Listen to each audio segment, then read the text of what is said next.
참 성경 중에서 로마서는 사도 바울의 서신서입니다. 사도 바울이 교회 편지를 할 때 먼저 교리에 대한 부분을 설명을 하고 그 다음에 이 세상에 대해서 어떻게 살아야 되는가 이렇게 이제 기록하고 있습니다. 로마서도 마찬가지로 1장에서 11장까지는 교리에 대해서 즉 구원에 대해서 말씀하고 있습니다. 우리가 믿음으로 예수 그리스도를 믿음으로 의롭다함을 받는다. 그래서 그 성도가 어떻게 되는가 하나님과의 관계에 대해서 기록하고 있습니다. 그 다음에 12장부터 16장까지는 그 성도로서 어떻게 하나님의 영광을 위해서 살아가야 되는가, 또 하나님이 원하시는 삶을 살아야 되는가, 하나님이 기뻐하시는 삶을 살아야 되는가, 이 삶에 대한 말씀이 기록되어 있습니다. 그래서 저와 여러분이 이 세상 가운데서 그리고 여러분이 처한 가정과 사회에서 직장에서 학교에서 그리스도인으로서 어떻게 삶으로서 하나님께 영광이 되고 거룩하고 살아있는 희생 헌물로 드려지는 삶을 살아야 되는가 이 문제에 대해서 말씀하고 있어요. 우리는 이 세상에 참 주님께서 우리를 이 세상에 보내셨습니다. 그렇지만 우리는 이 세상에 속하지 않는 사람들입니다. 자, 요한복음 17장에 보면은 14절에서 18절에 보면은 내가 세상에 속하지 아니함 같이 그들도 세상에 속하지 아니하였다. 이런 말씀이 있어요. 내가 예수님께서 세상에 속하지 아니한 것 같이 그들 제자들도 세상에 속하지 아니하였다. 그리고 또 아버지께서 나를 보내신 것 같이 나도 그들을 세상에 보냈다. 이 말이 이제 좀 어떻게 보면은 우리가 잘 균형 잡히게 이해를 해야 됩니다. 세상에 보냈는데 세상에 속하지 않은 존재들입니다. 자, 우리가 이 바다에 배가 떠서 항해를 합니다. 그런데 이 바다에 떠다니는 배에 구멍이 뚫려서 물이 들어오면은 배가 항해를 할 수가 없습니다. 마찬가지로 우리가 이 세상이라고 하는 이 바다에 보내짐을 당했습니다. 보냄을 받았습니다. 그런데 이 그리스도인들은 배 구멍을 뚫어지지 않게 해야 돼요. 그래야 항해를 할 수 있습니까? 그것이 바로 이 세상에 보내졌지만은 속하되지는 않았다. 속하지 아니하였다. 그런 말로 이해할 수 있습니다. 그래서 우리는 세상 속의 그리스도인들입니다. 이 세상에 보내진 우리들에게 우리 주님이 원하시는 삶은 무엇인가? 이 세상 한복판에 살면서 세상에 대해서 기여를 하고 또 영향을 끼치면서도 이 세상에 동화되지 않는 삶을 살아가는 것입니다. 주님의 말씀처럼 우리는 이 세상을 본받지 말고 이 세상에 물들지 않는 그리스도인이 되어야 합니다. 이 세상은 어떤 세상입니까? 이 세상은 악한 세상입니다. 성경의 세상이란 말이 어떤 때는 세상 사람들에 대해서 말하고 있고 어떤 때는 세상의 악한 체계, 시스템에 대해서 말하고 있는데 요한복음 3장 16절 같은 경우에는 하나님께서 세상을 사랑하사, 이 말은 하나님께서 세상 사람들을 사랑하셨다 이 말이고, 요한일서 2장 15절 이하는 이 세상을 사랑하지 말라. 그 말은 세상의 시스템을 사랑하지 말라. 세상의 체계를 사랑하지 말라.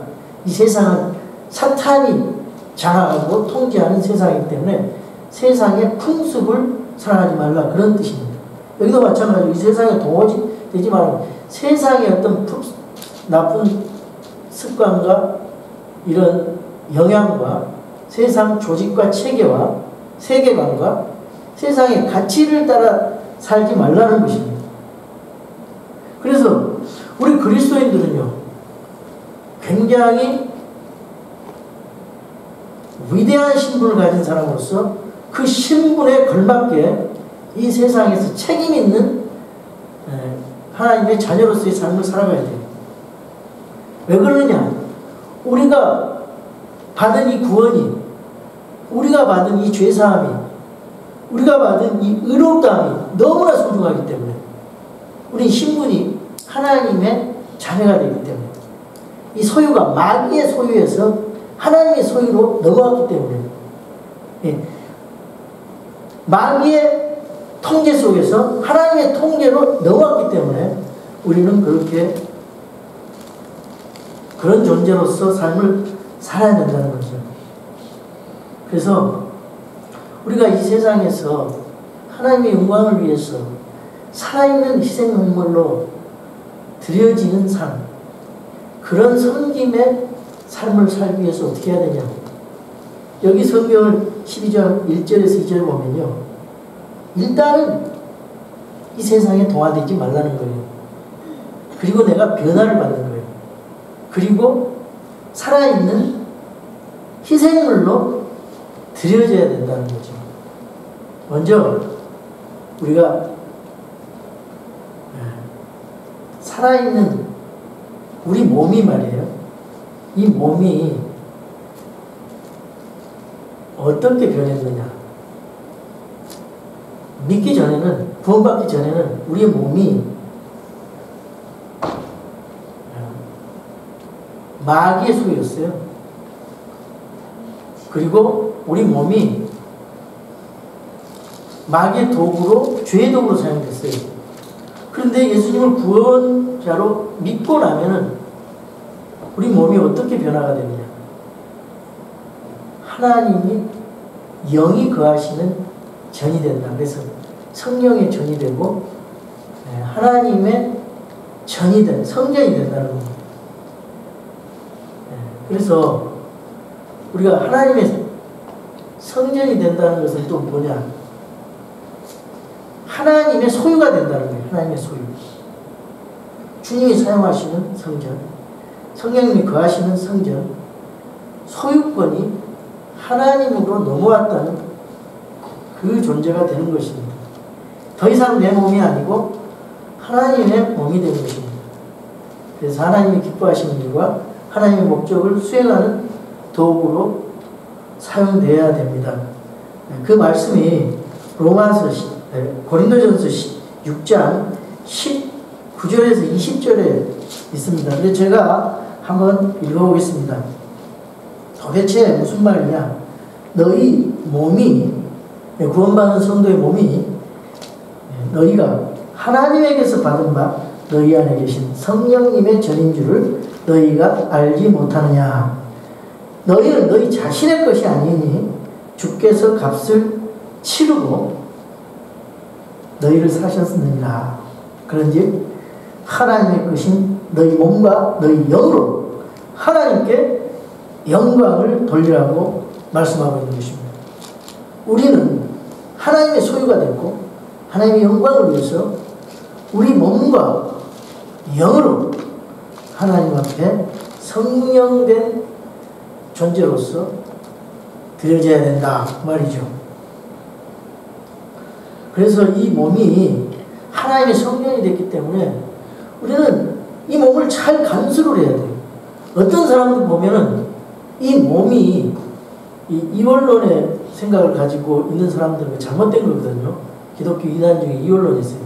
이 영은 깨끗하고 몸은 악한 것이다. 그래서 그 영지주의라는 게 있어요. 그래서 이 몸을 함부로 쓰는 그래서 도덕을 폐기하는, 그냥 될 대로 되라는 식으로 죄를 짓는 그런 사람들이 나오게 됐어요. 그래서 잘못된 생각이죠. 이 몸은 하나님의 성전입니다. 그래서 이 몸을 주님 오실 때까지 잘 간수해야 돼요. 병이 걸리지 않도록 잘 간수해야 됩니다. 규칙적인 음식과 또 생활을 해야 됩니다. 그래서 우리가 이 몸이 또 영적으로 범죄하지 않기 위해서 우리가 어떻게 해야 됩니까? 볼 것을 함부로 보면 안 돼요. 우리 성전이기 때문에. 주님이, 성령님이 거하시는 전이기 때문에 보는 것을 주의해야 되고, 듣는 것을 주의해야 되고요. 말하는 것을 조심해야 되고요. 행동하는 것을 조심해야 됩니다. 그것이 성도로서의 마땅히 해야 될 일이에요.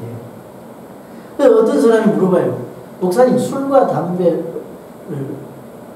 해도 되나요? 굉장히 무지한 질문이라고 생각이 들어요. 이것도 은혜로 생각하면 문제될 거 하나도 없습니다. 여러분, 술과 담배를 앞에 놓고 주님 하나님 영광을 위해서, 주님 이거 감사합니다. 이 하나님 영광을 위해서 제가 이걸 먹겠습니다. 한번 기도해 보세요. 하나님 기뻐하실까요? 신앙 양심상 그렇게 못할 것입니다. 그러면은 하나님 은혜와 하나님의 감사에서 그걸 안 하게 되는 것이죠. 하나님 영광을 돌릴 일이 아니기 때문에 하지 말아야 되는 것이죠. 우리는 죄의 도구가 아니라, 불의의 도구가 아니라 하나님 앞에 의의 도구가 되고 선함의 도구로 사용되어야 되기 때문에. 그래서 로마서 6장 13절에 보면은 이런 말씀이 있어요. 로마서 6장 13절을 제가 읽겠습니다. 또한 너희 지체를 불의의 도구로 죄에게 내주지 말며 오직 너희 자신을 죽은 자들로부터 살아난 자로서 하나님께 드리며 너희 지체를 의의 도구로 하나님께 드리라 했습니다. 그래서 우리는 우리 몸을 잘 간수해야 돼요. 그 하나님 앞에 죄의 도구로 사용되지 않고 의의 도구로 사용되도록 우리 몸을 간수해야 돼요. 우리 몸을 그렇게 드려야 된다 그 말이죠. 여러분, 부엌에서 칼을 들고 있는 아내의 모습, 이 칼로 맛있는 음식을 하는 칼이 됩니다. 그러나 집에 칼을 들고 강도가 들어왔어요. 이 강도의 칼은 엄청난 흉기가 되는 것입니다. 마찬가지로 우리의 몸을 하나님께서 사용하고 있는가, 마귀가 사용하는가. 내가 내 입술을 통해서 하나님의 영광을 위해서, 가난하고 외로운 사람들을 위해서 격려하고 칭찬하고 세워주는 말을 하고 있는가. 내 손이 연약하고 힘없는 사람들의 손을 잡아주는 다정한 손으로 사용되고 있는가. 내 발이 하나님이 가라는 곳으로 가는 아름다운 복음의 발이 되고 있는가. 아니면 죄악의 길을 향해서 달려가는 그런 죄악의 발이 되고 있는가. 우리 몸을 하나님의 도구로서 사용하는가, 사탄의 도구로 사용하고 있는가. 이걸 우리가 분별해서 삶을 살아가야 된다. 그 말입니다. 이 거룩한 도구로서 우리가 구별되었어요. 이 거룩하다는 말은 하나님께 따로 구별시킨다, 그런 의미가 있습니다. 현대인들은 자신들의 몸을 죄악과 불의의 도구로 사용하고 있습니다. 어떻게든지 죄의 쾌락을 위해서 세상을 향해 달려가고 있습니다. 그러나 우리 그리스도인들은 세상에 살고 있지만은 세상에 속하지 않고, 그래서 세상과 동화되지 않게 살아가는 거예요. 왜? 하나님께서 싫어하는 거기 때문에. 그래서 우리 그리스도인들에게 알코올이나 흡연이나 마약이나 성적 타락이나 동성애나 이런 거 어울리지 않는 것입니다. 거짓말이나 사기라든가 시기, 질투, 분쟁 어울리지 않은 거예요. 그리스도인들은 자기 몸을 하나님이 기뻐하고 하시는 거룩하고 살아있는 희생물로 드려야 되는 것입니다. 어떤 목적을 위해서 구별됐다. 네, 그런 의미가 있어요. 거룩하다는 말이에요. 우리가 하나님께서 우리를 거룩하게 해주셨어요. 그래서 너희가 세상에 나가서 거룩하게 살아야 된다 그 말이죠. 여러분의 몸이 하나님의 의의 도구로 사용되기 위해서 구별되었습니까?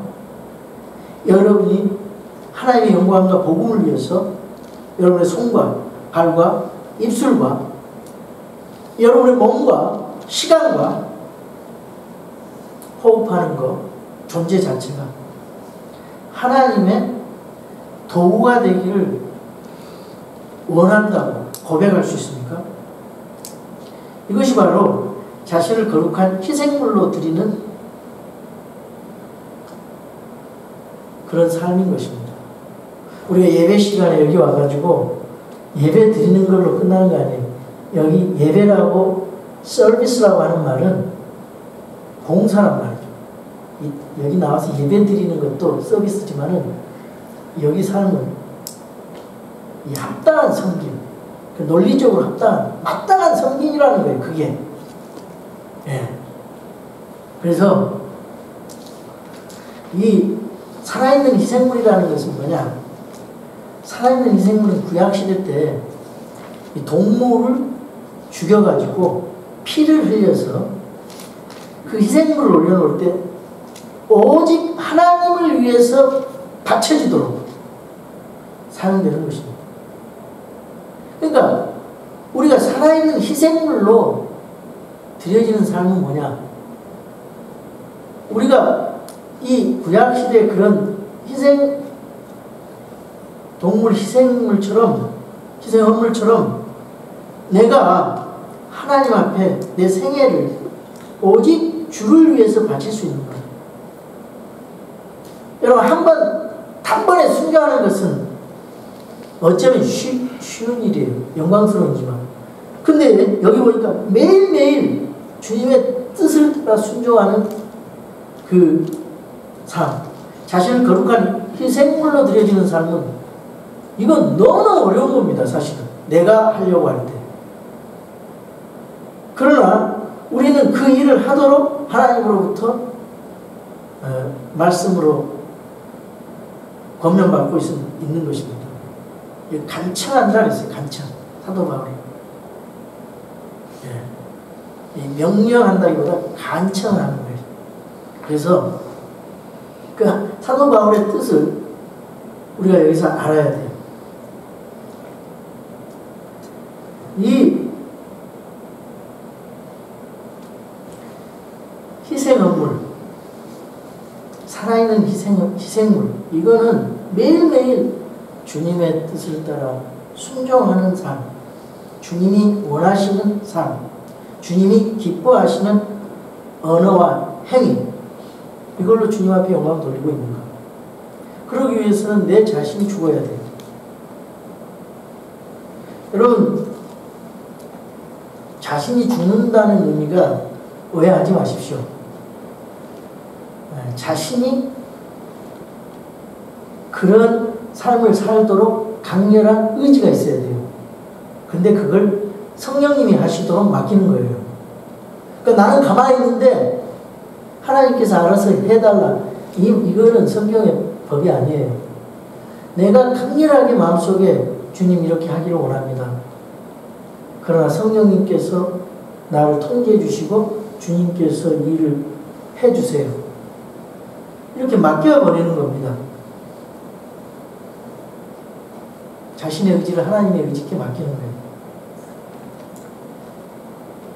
네, 그것은 뭘로 가능합니까? 주님의 은혜와 긍휼로 가능한 것입니다. 그래서 여기 하나님의 긍휼을 힘입어 너희에게 간청한다고 말씀하고 있어요.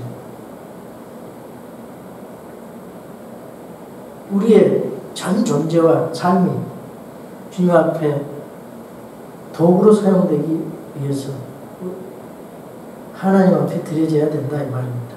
이것이 바로 마땅하고 당연하고 합당한 섬김이라고 말씀하고 있어요. 우리 이 예배는 이걸로 끝나는 게 아니에요. 세상에 나가서 삶 속에서 진정한 섬김의 예배로 다시 시작되는 것입니다. 두 번째로 우리가 이 세상에 동화되지 않고 세상을 이기기 위해서는 우리 마음을 여기 우리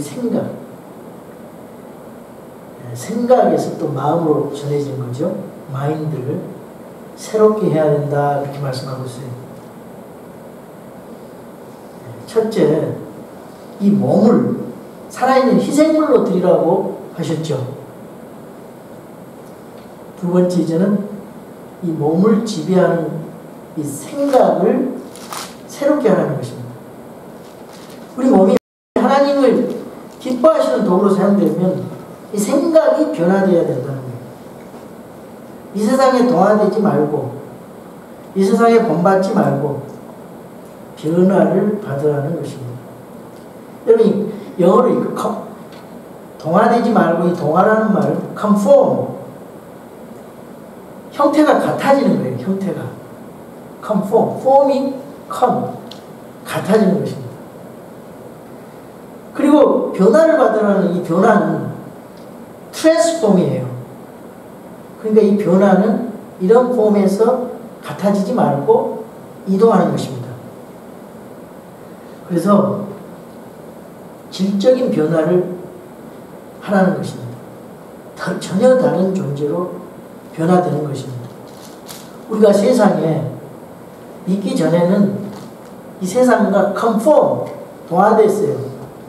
근데 믿음 뒤에는 예수 그리스도의 형상으로서 예수 그리스도의 형상을 닮아가기 위해서 로마서 8장 29절 그리스도의 형상으로 변화되기 위해서 이제 결국은 주님이 이 세상에 공중에 강림하시면 주님과 같이 영화되는 그때까지 트랜스폼 변화되어야 됩니다.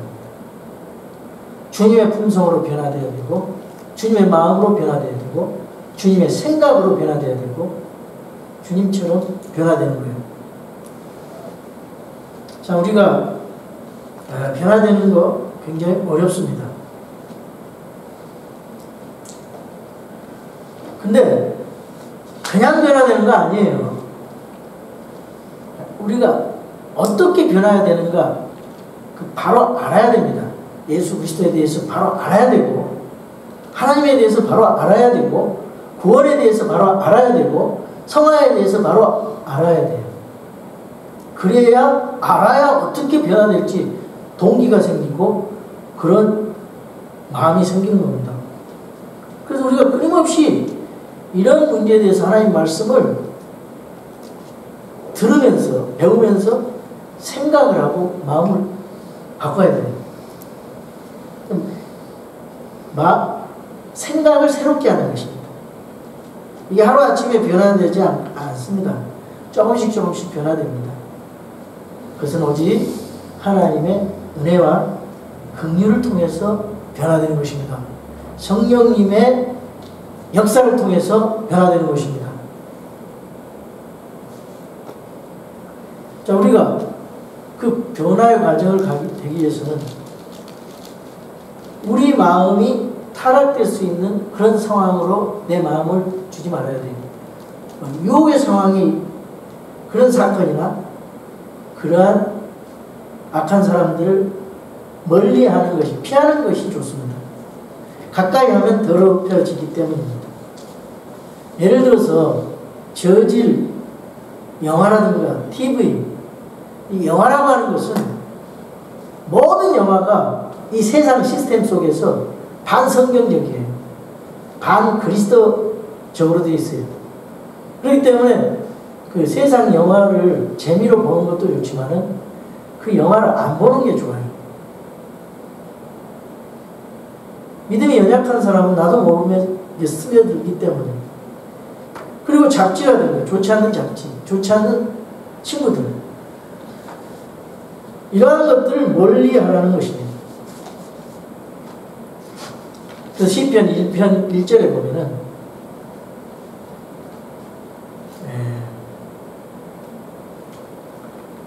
걷지 아니하, 서지 아니하, 앉지 아니하는 자는 복이 있다 그랬어. 뭐에 걷지 아니하고? 악인의 꾀, 경건치 아니한 자들의 계획대로 걷지 아니한다 그랬어. 또 죄인들의 길에 서지 말라 그랬습니다. 그리고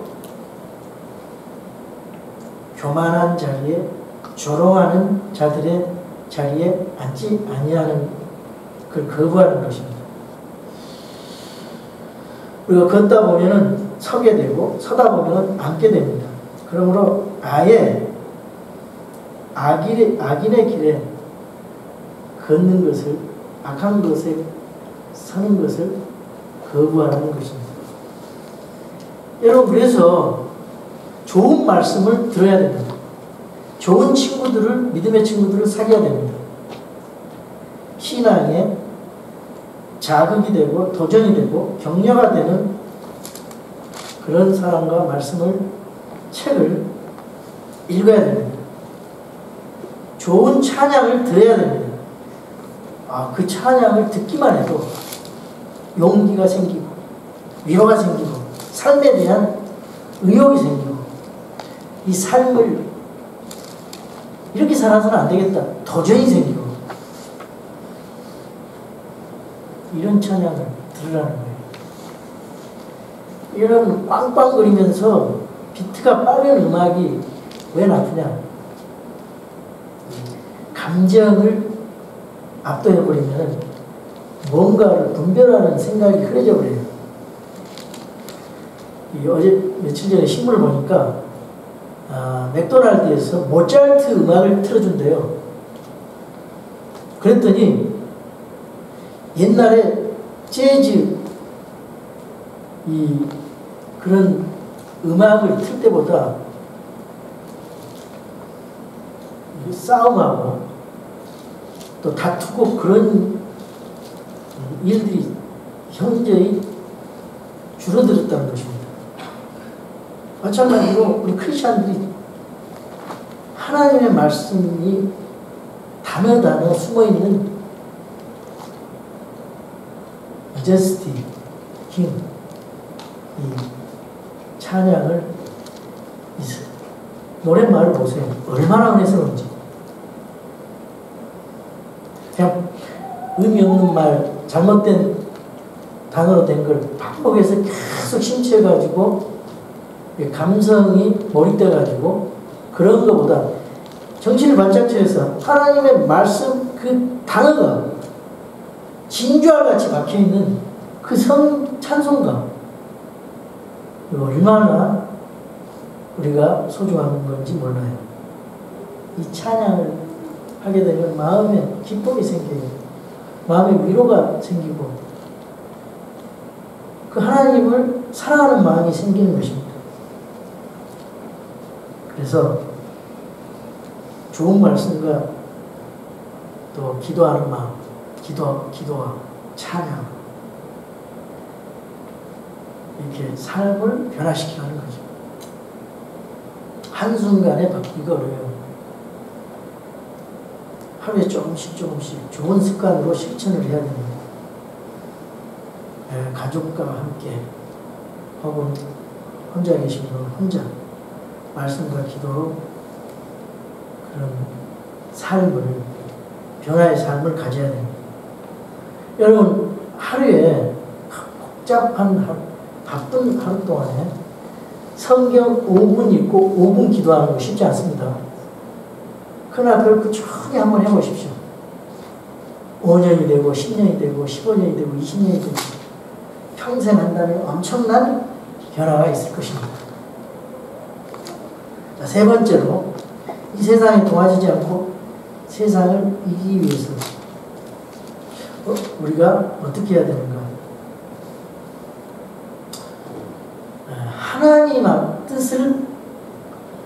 하나님의 뜻을 입증하는 삶을 살아야 돼요. 그렇기 위해서는 우리의 의지를 하나님의 의지로 바꿔야 된다는 거죠. 하나님의 뜻 가운데서 가정과 직장에서 사회에서 구체적으로 어떻게 살아야 되는가에 대해서 우리가 그것을 입증해야 돼요. 이거는 뭘로 입증합니까?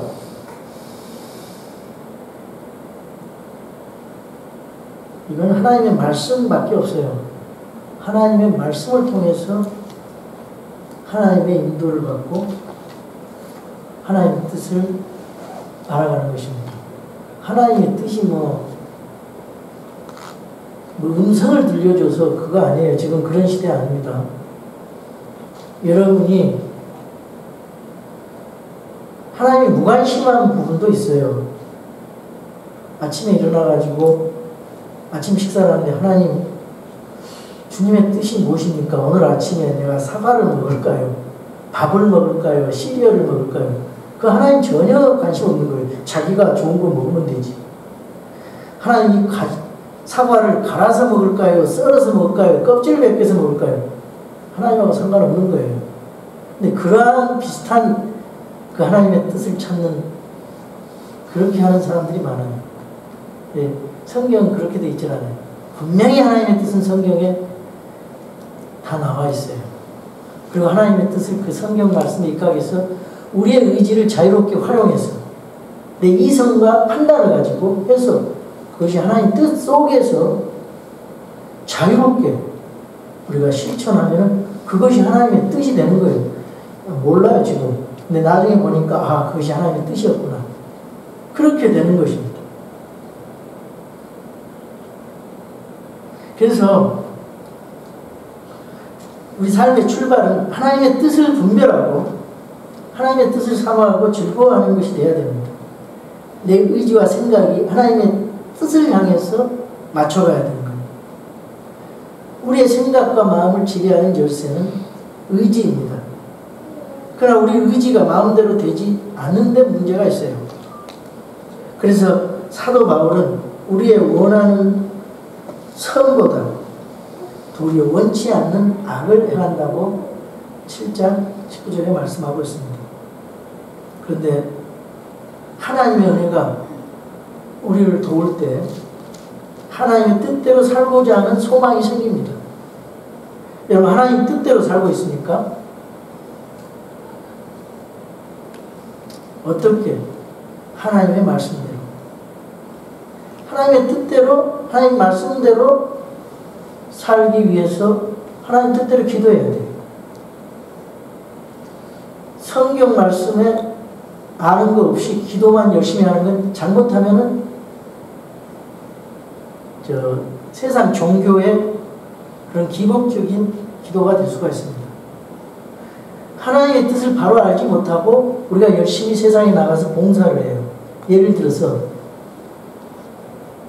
내가 고아들을 돌보고 그것을 구원을 완성하기 위해서 예수 믿는 사람들이 그런 사람이 있어요. 종교들은 이걸 함으로써 구원을 완성하기 위해서 세상에 나가서 고아를 돌보고 착한 일을 하고 이게 어디서 해요? 가톨릭 종교에서 하잖아요. 그거는 잘못된 거예요. 하나님 뜻이 아니라 그 말이에요. 그러니까 반드시 교리적으로 잘 알고 성경을 잘 알고 하나님의 뜻대로 우리가 삶을 살아가야 된다 그 말이죠. 그래서 우리 마음속에 하나님 뜻대로 살고자 하는 강렬한 마음이 있는가 점검을 해보시기 바랍니다. 진정한 그리스도인들은 그분의 뜻을 즐거워하는 마음이 있어야 되고 그분의 뜻대로 살아가는 마음이 있어야 정상입니다. 예수님께서 겟세마네 동산에서 기도하실 때 내 뜻대로 마옵시고 아버지 뜻대로 하옵소서 이렇게 말씀하셨어요. 왜냐? 하나님의 뜻만이 선하시고 주님께서 받으시만 하고 완전하시기 때문입니다. 그거를 분별하고 입증해서 그 뜻대로 살도록 우리가 구해야 될 것입니다. 그러려면 내 주장대로 내 뜻대로 사는 것을 포기해야 됩니다. 그러기 위해서 구체적인 우리가 삶에 있어서 결단을 할 때 내 뜻대로 하지 말고 그래서 기도가 필요하고 자기 희생과 결단이 요구되는 것입니다. 이러한 삶을 살 때 우리는 이 세상에서 세상이 볼 때는 바보처럼 살고 세상이 볼 때는 손해보는 것 같지만 이 세상에서 하나님 앞에 합당한 승리자의 삶을 살아갈 수 있습니다. 우리 몸을 주님이 기뻐하시는 거룩하고 살아있는 희생물로 드려야 될 줄로 믿습니다. 날마다 우리 생각을 새롭게 하여 변화를 받아야 됩니다. 우리 몸을 하나님의 영광을 위해서 여러분 구별되었다고 생각하십니까? 고백할 수 있습니까? 여러분 몸이 하나님의 거룩한 복음을 위해서 사용되고 있습니까? 혹시 여러분 몸이 죄의 도구로, 불의의 도구로, 사탄의 도구가 되어 사용되고 있지는 않은지. 오늘도 매 순간 하나님의 뜻을 따라서 주님이 원하시는 말과 주님이 기뻐하시는 행위로 주님이 원하시는 삶을 살고 있습니까? 하나님 앞에 영광 돌리는 삶을 살고 있습니까? 내 생각대로, 내 주장대로 살아가고 있습니까? 저와 여러분의 마음속에 하나님의 뜻을 사모하며 그분의 뜻대로 살고자 하는 강렬한 마음이 있기를 원합니다. 그래서 우리가 세상 속에 살고 있지만 세상에 속하지 않은 승리하는 그리스도인으로 살아가기를 주님의 이름으로 축원합니다.